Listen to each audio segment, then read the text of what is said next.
देखिए क्या है टेलर सीरीज, स्टेटमेंट इसका समझ लीजिए पहले ढंग से। If f z is analytic inside a circle C with center at A, then for all z inside C, fz is equal to fa z minus a upon factorial 1 f जैसे z minus a का whole square upon factorial 2 f double जैसे and next z minus a का whole n factorial n f N a. ठीक है बेटा, आगे का ये आपका कंटिन्यूशन में रहेगा। ठीक है, अच्छा इसी को हम थोड़ा सा मॉडिफाई करेंगे। हमने यहाँ पे माना है कि ए एन हमारा है f N A upon factorial N, ये हमने कंसीडर किया है। ए एन क्या है हमारा? F N a factorial n. Factorial n. अच्छा ये बताओ, अगर इसमें एन की जगह जीरो लगा दूंगा तब क्या बनेगा? एन की जगह जीरो लगा दूंगा तो क्या बनेगा?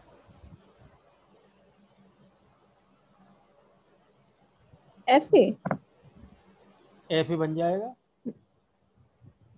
भाई। एन की जगह जब मैं जीरो लगा दूंगा तो एफ ए जीरो ये बन जाएगा, ये ए जीरो हो जाएगा,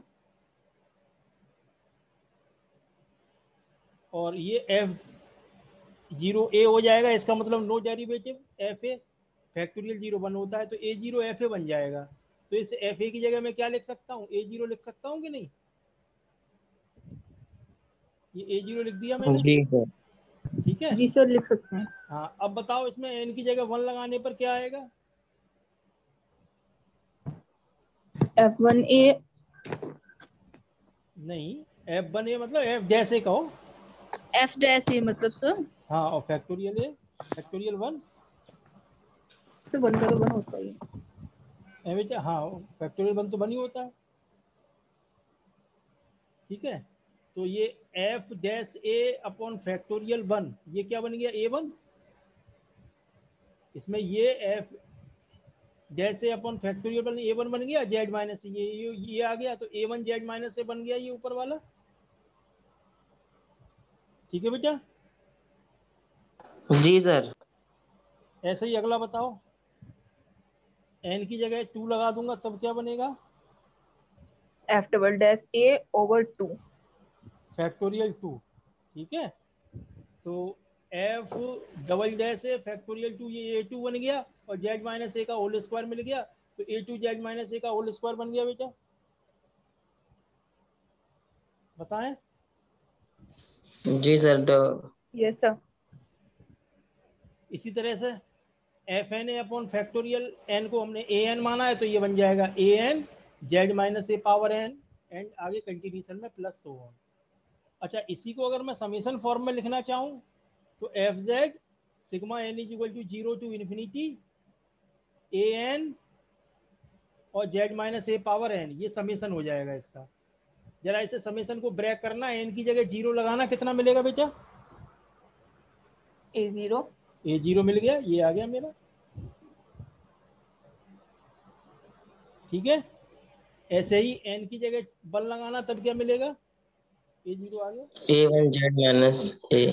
ए वन जेड माइनस ए मिल गया। ऐसे टू लगाओगे तो ये मिल जाएगा ए टू जेड माइनस ए का होल स्क्वायर।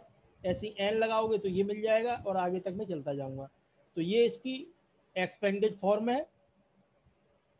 ठीक है बेटा, बड़ी फॉर्म, और ये इसकी कॉम्पैक्ट फॉर्म है टेलर सीरीज की।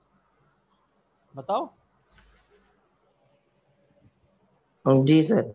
हाँ, यस सर। तो अब मैंने ये इसमें, अब मुझे प्रूफ ये करना है। मुझे क्या करना है? F z is equal to sigma n is equal to zero to infinity a n z minus A power n proof करना है। दिस इज माई टारगेट, ये मेरा टारगेट है प्रूफ करने का। प्रूफ करें बेटे, करें proof? Yes sir. Yes sir. हाँ नेक्स्ट देखिए प्रूफ क्या है इसका। हमारे पास क्या दिया हुआ है, जरा स्टेटमेंट पढ़िए। एफ जेड एनालिटिक है inside a circle C with centre a. एक कोई सर्किल है सी जिसका सेंटर ए है, ये सर्किल सी है जिसका सेंटर क्या है, क्या है सेंटर ए, ठीक है। Then for all z inside C, statement कहता है then for all z inside C, हमें केवल इतना दे रखा है, एक सर्किल सी दे रखा है जिसका सेंटर ए है, और for all z inside C, इस सी के अंदर, ये सी पूरा है, इस सी के अंदर जो भी पॉइंट्स हैं, कितने पॉइंट होंगे इस सी के अंदर, सी के अंदर कितने पॉइंट होंगे,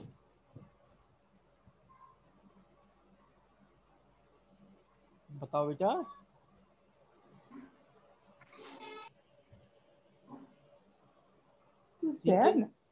हैं? किसी सर्किल सी के अंदर कितने पॉइंट होंगे,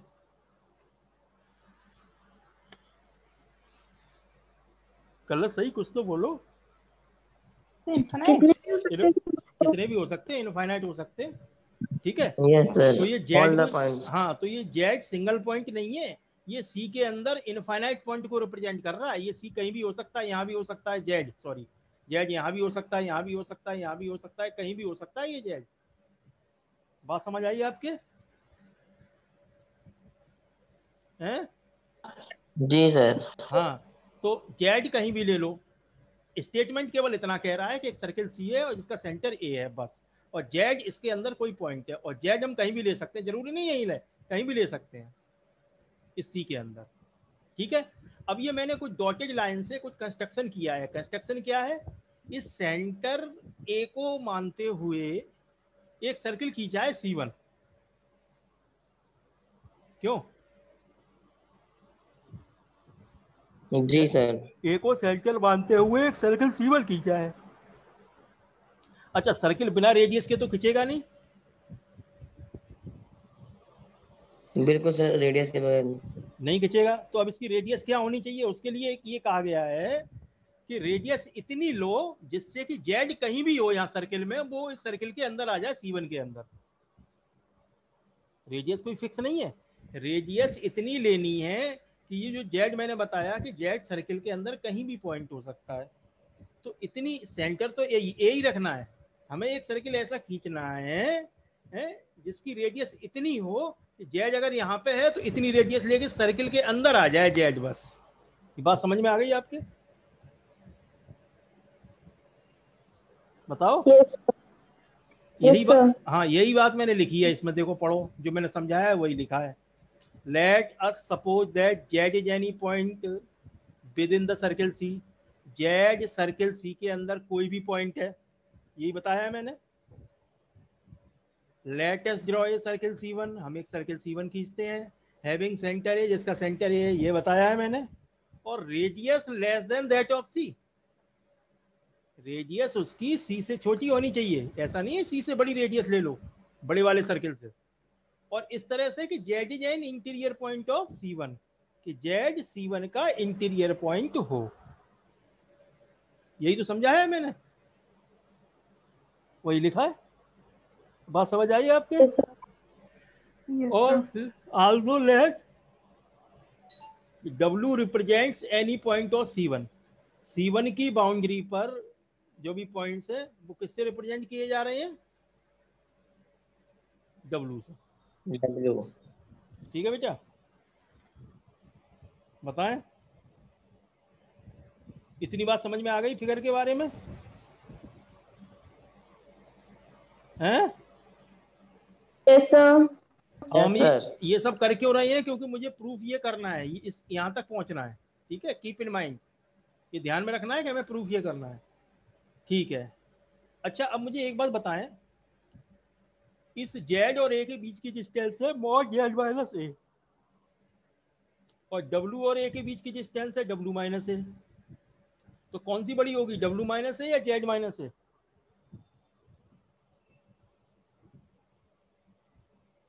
फिगर को देख के बताओ कौन सी डिस्टेंस बड़ी होगी, W माइनस ए या z minus a? W minus a. W minus a, z minus से छोटी होगी। तो यहाँ लिखा है मैंने, we can see from the figure mod of z, modulus of z minus a less than modulus of W minus a. Figure से यही तो देख रहे हो, जेड माइनस ए ये है, डब्ल्यू माइनस ये है, तो जेड माइनस ए छोटी है, डब्ल्यू माइनस ए बड़ा है, वही हमने लिख दिया है। बताओ हैं? यस। यस सर, हो रहा है। हाँ, इसमें तो कोई दिक्कत होगी नहीं आपको फिगर से। अब देखो डब्ल्यू माइनस ए को अगर मैं इधर डिनोमिनेटर में लाऊंगा तो इस साइड क्या बच जाएगा, 1 बच जाएगा। हम्म, जी सर, बिल्कुल 1 बचेगा। हाँ, तो ये आएगा modulus Z minus A upon modulus W minus a less then 1, और मॉडुलस डिनोमिनेटर का और न्यूमिनेटर का मॉडुलस सिंगल मॉडुलस लगा दो, modulus Z minus A upon W minus a less then 1। ये रिजल्ट आ गया। ये रिजल्ट आपकी समझ आया? बताएं बेटा। यस सर, आ रहा है। आ गया है। अगला देखो, now we will calculate 1 upon W minus z. अब हम कैलकुलेट करेंगे 1 अपॉन डब्ल्यू माइनस जेड। क्यों करेंगे वो आगे पता लग जाएगा आपको।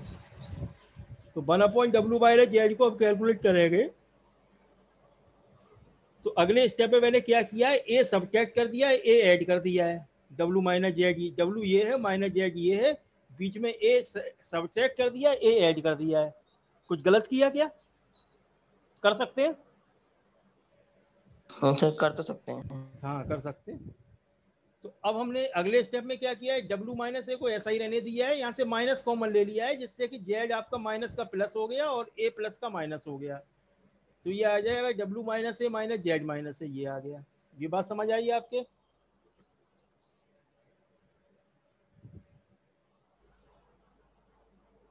Yes sir. ये 1 अपॉइंट डब्ल्यू माइनस जेड ही चल रहा है बेटा, देखते जाओ। यहाँ से मैंने क्या किया है, डब्ल्यू माइनस ए कॉमन ले लिया।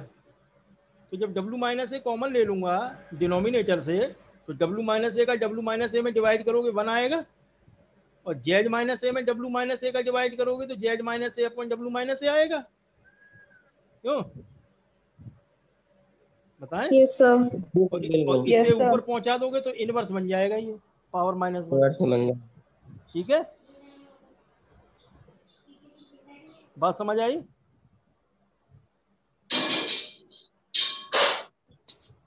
हम्म। Yes sir. अच्छा, अब यहाँ एक बात मैं आपको बताऊं, हमने यहाँ डब्ल्यू माइनस ए कॉमन लिया,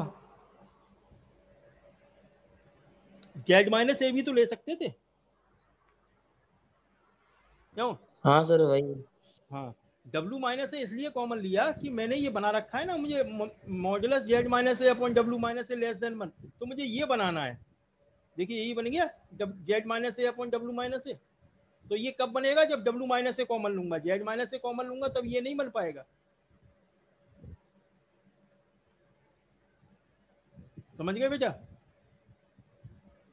मुझे 1 माइनस जेड माइनस ए अपॉन डब्ल्यू माइनस ए ये बनाना है। तो ये कब बनेगा, जब मैं डब्ल्यू माइनस ए कॉमन लूंगा तब जो बनेगा। टोलो माइनस से लेंगे।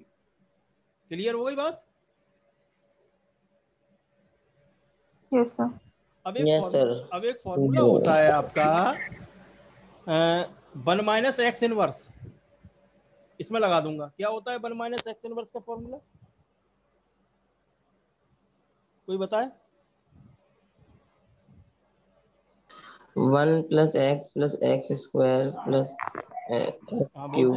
बोलते जाओ, एक्स क्यूब फिर एक्स ये फोर चीज लगा स्क्वायर। एंड सोन एक्स है। हाँ, वही लगाया है मैंने। Yes sir. अच्छा, एस। एक्स हमारा क्या है यहाँ पे, जेड माइनस ए अपॉन डब्ल्यू माइनस ए, दोनों जगह माइनस है, ये सर तो तो प्लस प्लस में प्लस हो आता है, जाएंगे। और एक जगह प्लस एक जगह माइनस होता है, यहाँ प्लस होता है यहाँ माइनस होता है, तो अल्टरनेट तो आते हैं। वन अल्टरनेट आता है। 1 प्लस एक्स इनवर्स में अल्टरनेट आएगा, 1 माइनस एक्स इनवर्स में प्लस प्लस आएंगे। तो ये आ गया 1 प्लस एक्स, ये रहा, प्लस एक्स स्क्वायर, और plus so on x n और सो ऑन। ये मैंने फॉर्मूला लगा दिया बेटा, बताओ। Yes sir. आगे, यस सर, लगा दिए। हाँ आगे चलो, यहाँ तक आ गए जो 1 अपॉइंट डब्ल्यू माइनस जेड ये चल रहा है। इस 1 अपॉइंट डब्ल्यू माइनस ए को अंदर मल्टीप्लाई कर दूं ब्रैकेट के, कर सकता हूँ?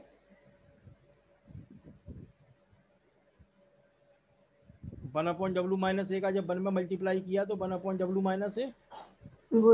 अच्छा, इसमें जब मल्टीप्लाई करूंगा तो जेड माइनस ए आपका ये आ जाएगा, जेड और minus W minus minus a का होल स्क्वायर। स्क्वायर ये आ जाएगा, जेड माइनस ए का होल स्क्वायर और डब्ल्यू माइनस ए का होल क्यू। डब्ल्यू माइनस ए तो आ रहा है अंदर, और लास्ट में आ जाएगा जेड माइनस ए पावर होल एन, और नीचे आ जाएगा डब्ल्यू माइनस ए पावर एन प्लस 1। ये समझ आई बात?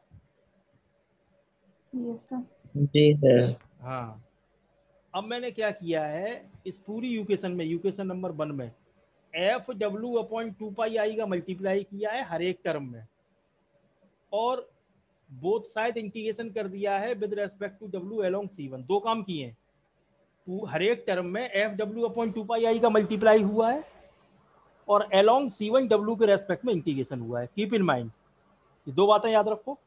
क्या क्या किया है बताओ?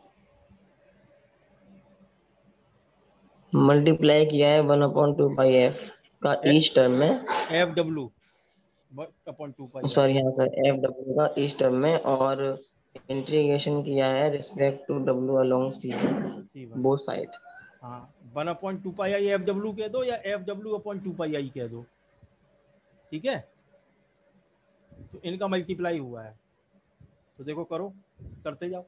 पहले इसमें करूंगा तो 1/2 पाई आई, ये देखो एफ डब्ल्यू अपॉइंट 2 पाई आई का मल्टीप्लाई हो गया, और C1 के रेस्पेक्ट में इंटीग्रेशन हो गया, C1 के अलोंग डब्ल्यू के रेस्पेक्ट में इंटीग्रेशन हो गया इस टर्म का 1/W माइनस जेड का। अब करेंगे 1/W माइनस ए का, तो हमने क्या किया, एफ डब्ल्यू अपॉइंट 2 पाई आई का मल्टीप्लाई हो गया ये, और 1/W माइनस ए तो था ही, और C1 के अलोंग डब्ल्यू के रेस्पेक्ट में इंटीग्रेशन हो गया। नेक्स्ट वाले में क्या करेंगे, जेड माइनस ए था उसे बाहर ले लेंगे, 1/W माइनस ए स्क्वायर ये रहा, क्यों बेटा, ठीक है? और एफ डब्ल्यू अपॉइंट 2 पाई आई का इंटीग्रेशन कर दिया, अलोंग C1 डब्ल्यू के रेस्पेक्ट में इंटीग्रेशन कर दिया। ऐसे ही क्यू वाले टर्म में अगला वाला क्या आएगा, जेड माइनस ए का whole cube 1/2 pi I along C1 integration with respect to W of F डब्ल्यू अपॉइंट डब्ल्यू माइनस ए क्यू। nth क्या आएगा, nth में क्या है, जेड माइनस ए पावर एन बाहर ले लिया, 1/2 पाई आई एफ डब्ल्यू का मल्टीप्लाई कर दिया, और नीचे आपका F W minus A N plus 1 D W आ गया। इतनी बात समझ आई आपके? बताएं हैं? Yes sir. हाँ, यस सर। अब देखो बेटा यहाँ पे, यस सर। इसे यहीं पे अभी थोड़ी देर के लिए होल्ड रख दीजिए, होल्ड कर दीजिए यहाँ पे, अभी कुछ नया मैं बता रहा हूँ। एक ये फॉर्मूला पढ़ा होगा आपने, F N a factorial n upon 2 pi I line integral of F डब्ल्यू अपॉइंट डब्ल्यू माइनस ए power N plus 1 along C1। ये पढ़ा है फॉर्मूला? कोची इंटीग्रल फॉर्मूला जब मैंने कराया था तब ये फॉर्मूला बताया था आपको। यस सर, इसमें था ये। इसी से तो सारे फॉर्मूले निकले, हम पावर एक कम कर देते थे 2 pi I upon factorial 2 F double जैस, इसी से तो जी करते थे। जी सर। अभी दिखा रहा हूँ फॉर्मूला, ये कोची इंटीग्रल फॉर्मूले का एनएच फॉर्म है, ये है, क्यों बताया था ये, बताओ? जी सर, बिल्कुल सर। यस हाँ, सर। अपने अपने केस में जेड की जगह डब्ल्यू आ गया है, बस हमारे जो केस चल रहा है टेलर में जेड की जगह डब्ल्यू आ गया, बाकी सब सेम है। इसी से तो हम निकालते थे, देखो 2 पाई आई एफ ए, यही तो निकाला था हमने, 2 पाई आई एफ जैसे अपॉन फैक्टोरियल 1 है, एफ डबल जैसे 2 पाई आई एफ डबल जैसे फैक्टोरियल 2, इसी से ही तो निकला था। क्वेश्चंस में हमने बहुत यूज किया है इसका, क्यों बेटा? जी सर, किया है। हाँ, तो अभी याद आ गया, यानी कोई नया फॉर्मूला नहीं है, आप लोग परिचित हो इस फॉर्मूले से, ठीक है? अच्छा, यहाँ से ये देखना कि ये जो फैक्टोरियल एन है हमारा, ये फैक्टोरियल एन, इसे जब मैं दूसरी साइड ले जाऊंगा तो ये क्या बन जाएगा, F N A upon factorial N, ये आ गया, क्यों? इधर रह जाएगा 1/2 pi I integration with respect to W along C1 of F W upon W minus A N plus 1, ये रह जाएगा। और ये हमारा किसके इक्वल था, ए एन के इक्वल था। बताओ। Yes sir. हाँ तो देखो हाँ सर, ए एन के इक्वल। ऊपर वाले फॉर्मूले में जैसे मैंने होल्ड किया था उसमें ये किसके बराबर आ गया, देखो फॉर्मूला यही है, ए एन के बराबर आ गया। ए एन के इक्वल आया है। हाँ तो ये तो हमारा ए एन बन गया। ठीक है, ऐसे ही अगर इसमें मैं एन की जगह 0 लगा दूंगा तब क्या बनेगा, देखो जरा चेक करो। एन की ए जगह, जीरो। हाँ ए 0 बन जाएगा। वेरी गुड, समझ रहे हो इसका मतलब। ए जीरो। हाँ सही इसमें सही। इसमें पूरे में एन की जगह 0 लगा दो इस वाले फॉर्मूले में। जब एन की जगह 0 लगाऊंगा तो 1/2 pi I line integral along C1 F W point W minus N की जगह 0 आ जाएगा, तो डब्ल्यू माइनस ए पावर 1 डी डब्ल्यू।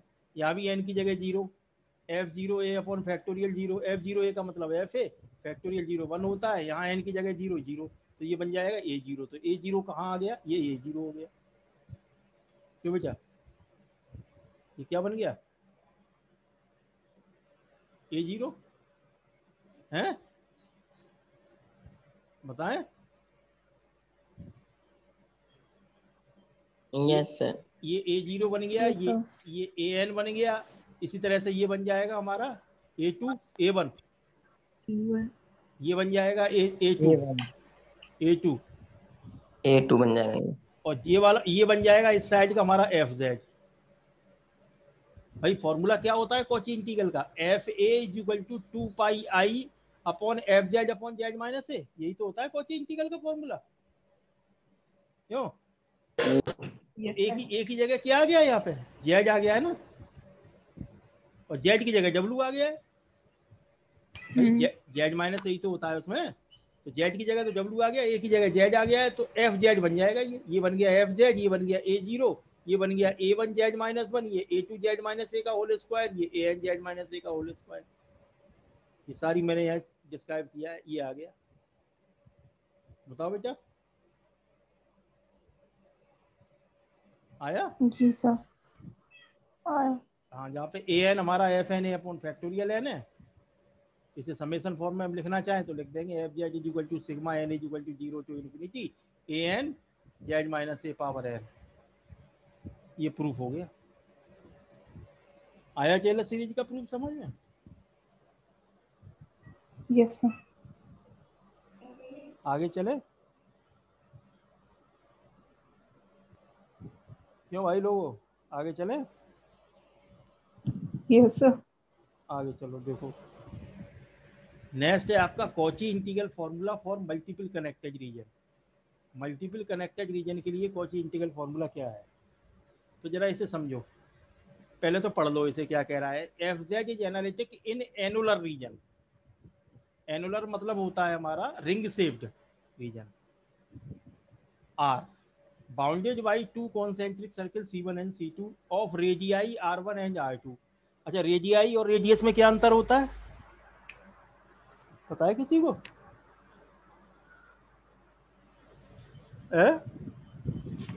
रेडियाई और रेडियस में क्या अंतर होता है? हाँ यस सर। क्या सर बताओ, अंतर क्या होता है? सर जो रेडियाई मानते हैं वो हम अप्रोक्स मानते हैं, अप्रोक्स नहीं और जो होता है रेडियस होती है वो एक फिक्स होती है। नहीं नहीं नहीं, ऐसा नहीं है बेटा। रेडियस सिंगुलर है और आपका ये प्लूरल है। अगर एक से अधिक रेडियस की बात करी जाए तो रेडियाई लगाते हैं, ऐसे माना। ये इंग्लिश का मतलब है। रेडियस मतलब सिंगल रेडियस और रेडियाई मतलब प्लूरल, बहुवचन। प्लूरल मतलब एक से अधिक अगर हो तो। रेडियाई यहाँ 2 है ना, रेडियस R1 R2, तो इसलिए रेडियाई का यूज किया है, रेडियस का यूज नहीं किया। अगर सिंगल रेडियस होती तो रेडियस का यूज करते। क्यों, एक से अधिक रेडियस का यूज करते हैं तो उसे हम कहते हैं रेडियाई। बात समझ गए? Yes sir. यहाँ पर R1 R2 से बड़ा है respectively, having centre O, A be any point inside R, then Cauchy integral formula for multiple connected region Fa is equal to 1/2 pi I Fz upon Z minus A का along C1 integration, Fz upon Z minus A का along C2 integration और -1/2 pi। कुछ नहीं समझ में आया होगा क्या कह रहा है ये? क्यों,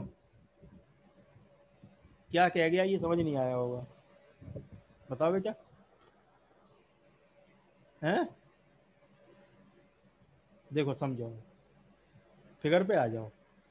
क्वेश्चन क्या कह रहा है, दो हमारे पास सर्किल है C1 और C2। क्वेश्चन क्या है, स्टेटमेंट है इसका, C1 और C2 हमारे पास दो सर्किल है, जैसा कि फिगर में देख रहे हो आप। एक C1 है, एक अंदर वाला C2 है, और इनकी रेडियस है R1 और R2 रेडियाई। R1 बड़ा है, R2 छोटा है, तो जाहिर है R1 कौन सी होगी, C1 की रेडियस, और R2 कौन सी होगी,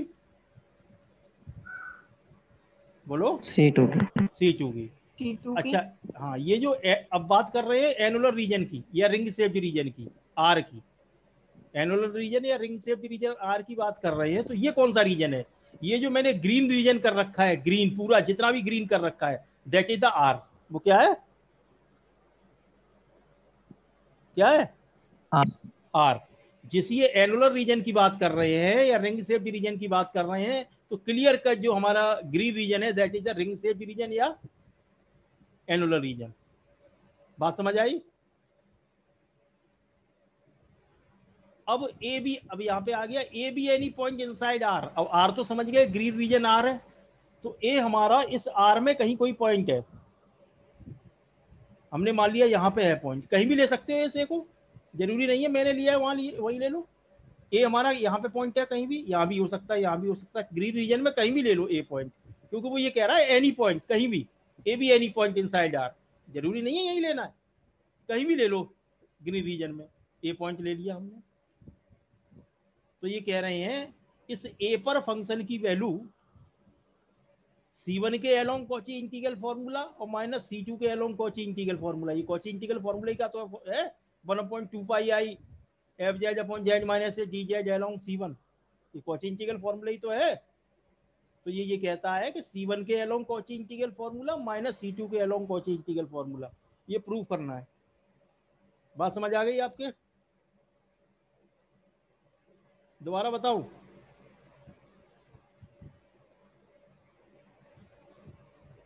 क्यों, देखिए ब्रीफ में समझ लीजिए, दो सर्किल है C1 और C2 जिनके कॉन्सेंट्रिक हैं, कॉन्सेंट्रिक लिखा हुआ है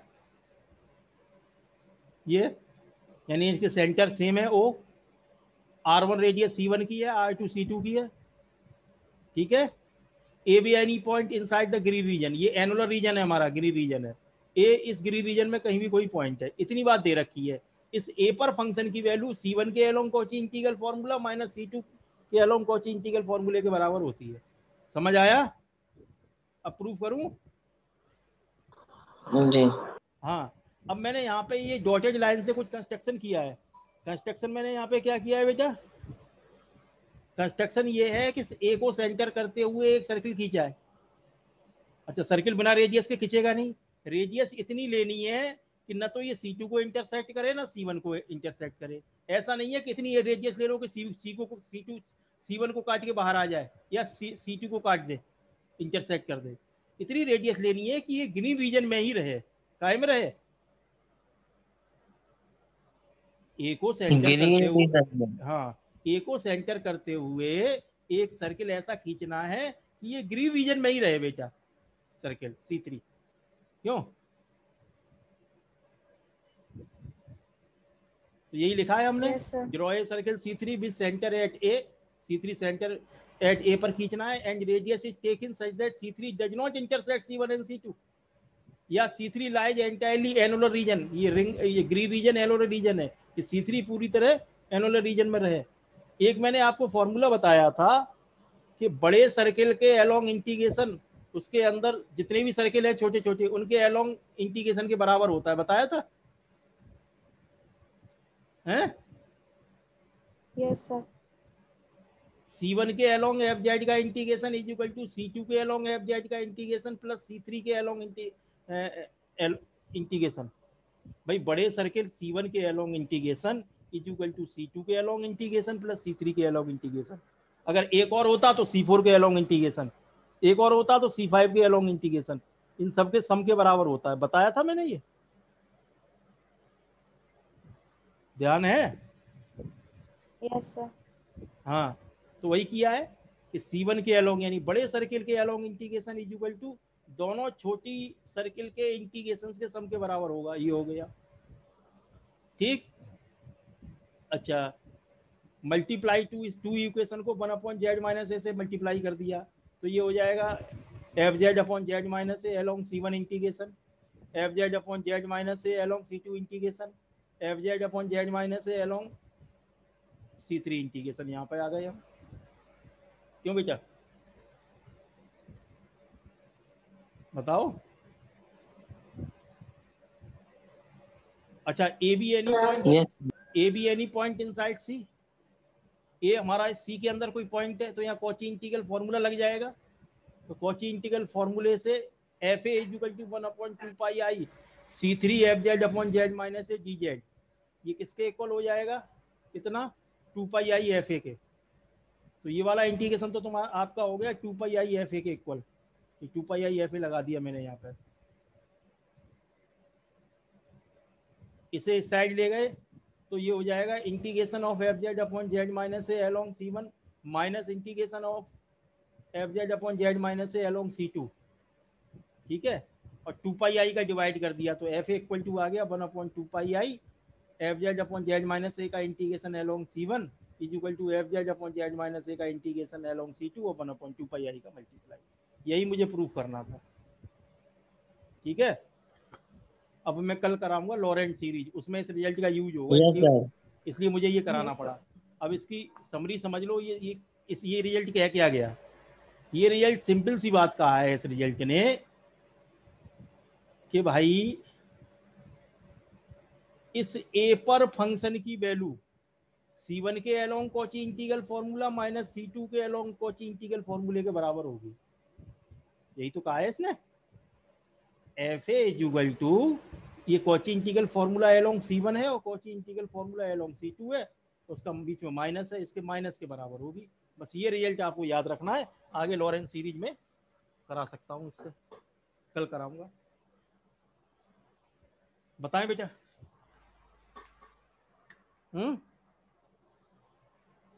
यस सर। अच्छा, अभी सेशन भी एंड होने को बेटा, मैं अटेंडेंस के लिए दोबारा ज्वाइन करूं? 1 मिनट से कम रह गया है। Yes sir. हाँ, इसका वीडियो थोड़ा कन्वर्ट करने में टाइम लगेगा तो 5 मिनट के लिए थोड़ा ब्रेक ले लो। स्क्रीनशॉट ले रहे हैं, आपको सेंड कर देंगे। है बेटा, स्क्रीनशॉट ले रहे हैं, आपको सेंड कर देंगे। क्योंकि सर बाद में बहुत कम ज्वाइन करते हैं। बेटा ज्वाइन कर लेना। 13 स्क्रीनशॉट ले लो। अभी 13 मिनट बचे हैं, क्या करोगे? Okay sir. आप स्क्रीनशॉट भले ही भेज दो। अभी आप ज्वाइन करो ना। क्यों, अभी 12:30 बजे कहाँ है? अभी नहीं बजे गए, कम घड़ी बता रहे। हो गया, ठीक है, हो गया। ज्वाइन करना है नहीं? अब आप ऐसा स्क्रीनशॉट भेज दो, मत करो बस। वो देख ऐसा ज्वाइन करना है नहीं? अब मत करो, क्योंकि मैं 12:17 समझ रहा था, 12:30 12:25 हो गए करीब। ठीक है सर, स्क्रीनशॉट लेके भेज देता हूँ। ठीक है सर। बिल्कुल।